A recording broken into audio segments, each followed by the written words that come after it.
High volume. High volume. High volume. High volume. Am I really that much? Hello guys! Good morning mga ka-MZ. Yan. Pakita ko sa inyo ang aking mga pinamili. Kasi nag-grocery ako every week. Tsaka syempre payday na rin. So mas maraming tayong bibilhin pagka sahod kasi meron tayong mga extra. So bali may laman naman yung aking freezer. So nagdagdag lang ako. Pakita ko lang sa inyo kung paano ako mamili dito sa Sweden. So every week may ganito kami. Pinapadalang kami pag Sunday. Ayan, kung saan yung may mga invite sila or mga mura. Ayan. So, dito, 49 lang yung ano niya. Oh. Ayan, oh. Maganda yung kanyang ano. Pero hindi ko siya napuntahan kasi naglakad lang ako. Dala-dala ko lang yung aking bag na may gulong. So, nagpunta ako sa isang store. Bago ako mamili, is tinitignan ko na lahat yan. Pinipili ko na yung mga lugar na pwede kong puntahan. Kasi malapit lang kami sa grocery. So, yung pinakamalapit sa akin is ito at saka ito. Tsaka ito. Pwedeng mag-bike, pwedeng walking. Pag medyo may extra time, mas gusto ko ang naglalakad. Yan. So, lahat titignan ko yan kung saan ang makamura. Diba? Tips lang yan. At saka wais tayo. Ayan. So, nagpunta ako sa isang grocery store. Pakita ko sa inyo sa worth 800 mahigit na pinamili ko is pwede na. So, pakita ko sa inyo guys. So, ayan. Pakita ko sa inyo. Hindi na ako magpakita ha. Upo na lang ako. Ayan. Pakita ko sa inyo. Ayan. Ito, medyo mura siya. Hindi naman lahat is kung ano lang yung mga available. So, kasi ito yung mga pang-almusal ng mga bata. Ayan. At ito pa, alam nyo ba? Ayan. 2 piraso for 69. Eh, ang presyo nito almost 50 crown. So, dalawa na siya. So, kumuha na ako kagad. Pang 2 months na yan, ha. Tinapay.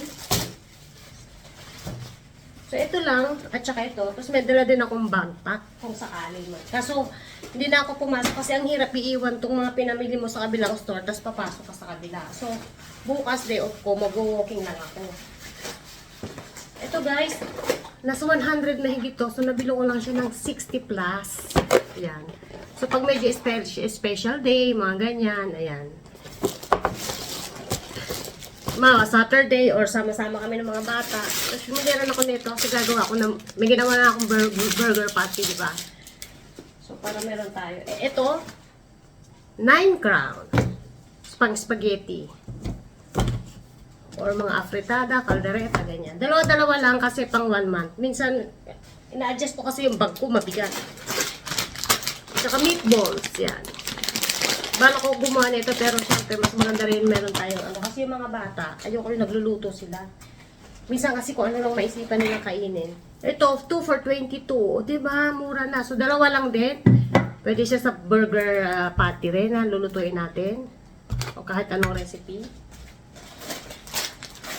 Yung noodles, 4 crown and 10, 5 crown. Actually, hindi siya halos 5 crown. So, bumili lang ako ng ilang peraso. Kasi, yung mga bata, pag may ganito, halos ito na lang yung kakainin nila. Kaya, ina-adjust ko ang pamimili. Ayan. Diba? So, makamura lang tayo. Ayan. Dagdagan lang yung mga kulang. Tapos, ang tip ko rin dyan, inuubos ko na minsan yung stock ng freezer. And then, huli ako ng frozen. Kasi, ayan, pang chow pan. Pang fried rice. 18 crown. Sa mga gulay, kasi guys, bakit frozen ang gusto ko? Mabilis masira eh. Pag bumili ka, isang tali lang. Pag bumili ka, hindi mo na maluluto agad, lalo pag busy ka. Kung pag gusto ko, halimbawa, magsinigang or mga ibang putahe, saka pa lang ako bibili ng mga pechay or something. Kasi ang mahal at saka, hindi agad din yung maluluto agad. Yung broccoli. Ayun po, 22 crown. Puro frozen. 8 crown lang siya, patatas. Diba, so magmenudo. At ito, 19 crown lang siya, oh. So, dalawa na binili ko. Yung malaki bibili mo, 30 plus, malaki. Eh, halos katumbas nun, ano na. So, bumili ako nito. Diba? Ganun tayo, guys. Kailangan natin, ayan, natin. Kailangan natin matuto. Bili ako pang ice cream ng mga chikiting. Ayan, subukan namin to. Gumagawa din ako ng ice cream. So, mas gusto, iba, maganda rin yung may ano. Tapos, ayan, puro gulay yung sinili ko. And then, kape.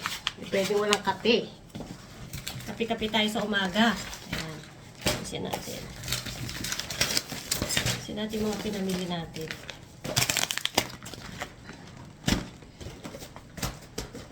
Ayan.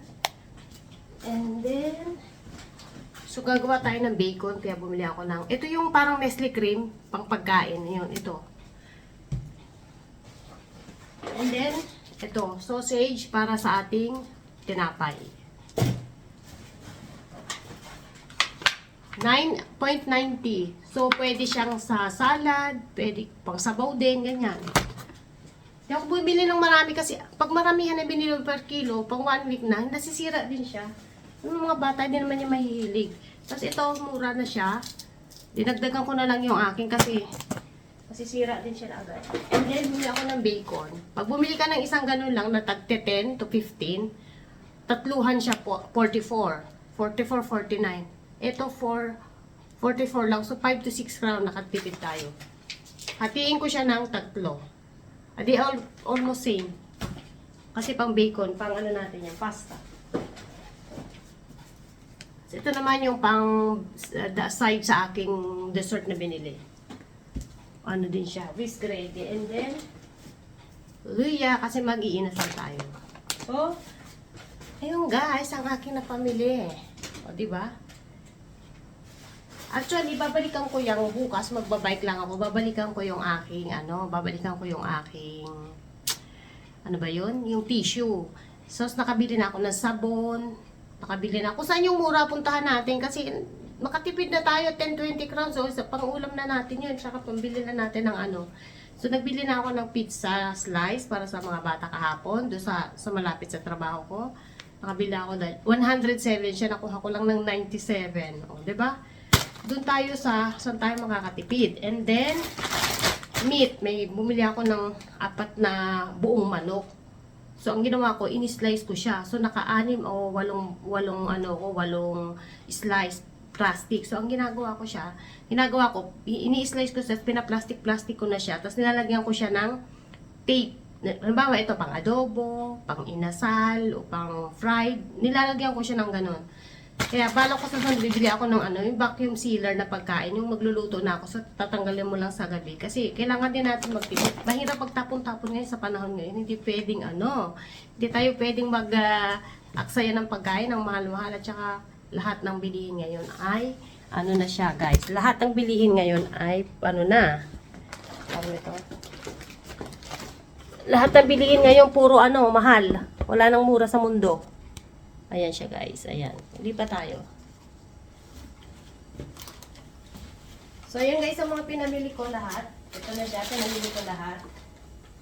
Diba? Guys, So hindi na siya, diba? Nakatipid na sa 800 mahigit na pinamili ko. More than 1 week. Kasi ito, pagka lang naman to, pagka gusto nila, maglagay lang sila sa microwave, iinitin na lang. Ito din, iinitin na lang, tas yan. Tas ito naman, gagawa na lang ako ng hamburger, tapos konting french fries. O di parang may McDo na sila.